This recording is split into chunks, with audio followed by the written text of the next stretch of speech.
Assalamualaikum warahmatullahi wabarakatuh. How are you, students? Here we are in new normal, so stay safe, stay healthy. Now we are going to talk about one of the texts that usually appear in English. It's called procedural text. What is procedural text? Let's get down to business. Now I would like you to observe this example.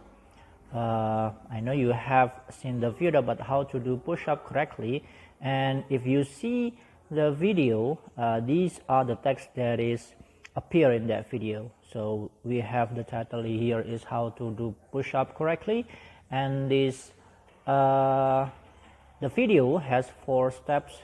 The first one is tilt your pelvis backward and keep your butt squeezed tight. The second, place your wrist in nearly vertical position under your shoulder. Number 3, go all the way up and all the way down and keep your body straight. And number 4, when you are going down, your shoulder blades should come together, and when you're going up, they go apart. This is what so-called procedural text. Now let's go deeper. What is procedural text exactly? First, procedural text is a text that is designed to describe how something is achieved through a sequence or actions or steps.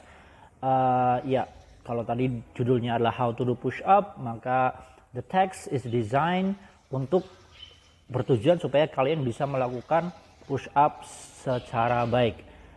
It explains how people perform different processes in a sequence of steps. Jadi seperti yang kalian lagi lihat tadi, bahwa di prosedur how to do push up itu ada beberapa yang namanya steps, number 1, 2 until number 4 ya. The text use simple present tense of an imperative sentence ya. Dalam prosedur teks memang menggunakan simple present tense karena perintah-perintah yang ada di situ itu directly ya, and usually it use imperative. Imperative here maksudnya adalah command atau perintah. Seperti yang tadi dilihat di sini, number 1, tilt your pelvis. Itu adalah perintah. Place your wrist, tempatkan telapak tanganmu dalam posisi vertikal. So bentuknya di sini adalah perintah-perintah karena merupakan instruction ya.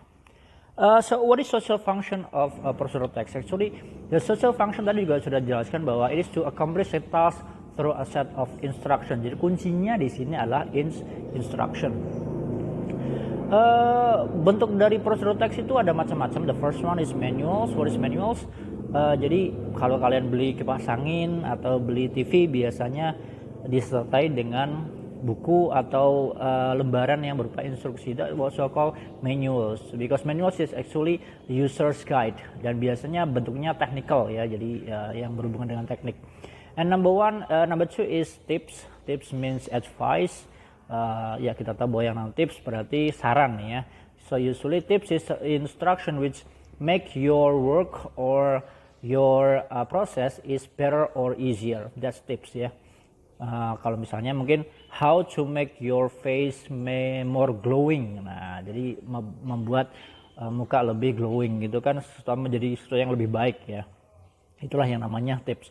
And the third one is instruction. Instructions here, for example, like menu, cara-cara memasak, how to make a chicken soup, how to make coffee.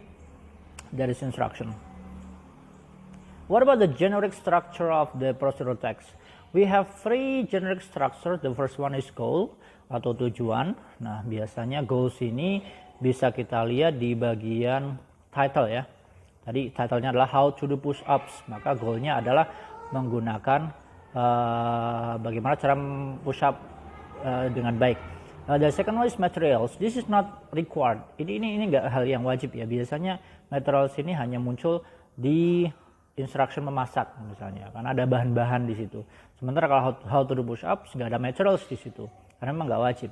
The third one yang harus ada adalah steps. Of course, the instruction must there when we talk about procedural text.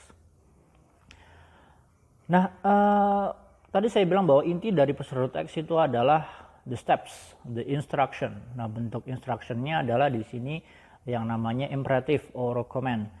Imperative is basically a simple present tense.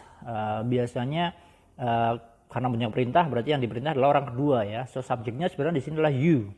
You click the button, you cut the wire, you weld the iron correctly. Hanya biasanya dalam perintah kita jarang menggunakan kamu klik tombolnya ya, jarang kan. Tapi langsung aja klik tombolnya tanpa ada kata kamunya di sini. So we eliminate the subject here. Jadi langsung klik the button, cut the wire, open the door. Nah, di sini kita memakai verb 1 untuk bentuk kata kerja yang digunakan dalam imperatif. Klik, cut, weld, semuanya bentuknya adalah verb 1, bukan verb ing atau verb 2 ya. Bukan clicking the button, cut the wire, cutting the wire, welding the iron. No, but first one. And then kalau kalian melihat prosedur yang tidak lengkap seperti ini, how to print double-sided di sini, kira-kira untuk mengisi nomor 1, 2, 3, 4 dan seterusnya itu apa? Bisa dilihat sebentar. Ya, nah, untuk normalnya begitu kita lihat nomor 1, kita akan ngomong first, ya enggak? Pertama, klik print from the file menu. Nah, and then second, yang kedua, atau next, third, after that. Terakhir nomor 8 biasanya ada kata-kata finally. Nah, itulah yang dinamakan dengan sentence connectors. Jadi selain ada steps yang menggunakan imperatif tadi, prosedur biasanya ada yang namanya sentence connectors atau penghubung dari kalimat imperatif yang satu ke imperatif yang lain. Contoh di sini adalah ada first of all, pasti muncul pertama ya. After that, next, then. Nah, yang terakhir biasanya munculnya adalah finally. Nah, apakah sentence connector ini munculnya hanya semacam ini? Bisa nggak pakai yang lain? Bisa. Kita bisa pakai first, second, third gitu kan. Itu yang dinamakan dengan ordinal numbers. Jadi selain pakai sentence connector, kita bisa juga pakai yang namanya ordinal numbers. Oke, jadi sudah ada berapa hal tadi? 3 ya yang kita bicarakan ya. Yang pertama adalah title atau goal. Yang kedua adalah steps-nya yang pakai imperatif. Dan yang ketiga adalah ordinal numbers. Nah, ini adalah contoh lengkap dari sebuah prosedur teks yang ada goals, materials, dan steps-nya. Nah, seperti yang saya bilang tadi, materials biasanya muncul di resep-resep masakan ya.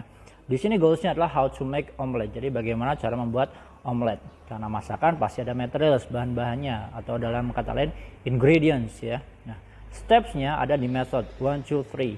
Nah, sentence connectors-nya di sini nggak pakai first, second, after that, next. Tapi bisa pakai juga 1, 2, 3, 4, 5, 6. Jadi bisa seperti itu. Tapi yang harus ada adalah the use of imperative. Nah, ada imperatifnya di situ. Beat, warm, pour, use, continue, cook. Itu adalah imperatifnya. Okay? Yeah, so that's short explanation about prosedur text. Sekarang kita akan coba di quiznya. Kalau kalian punya pertanyaan, feel free to ask me question in the forum section. Thank you, have a nice day, and see ya. Assalamualaikum warahmatullahi wabarakatuh.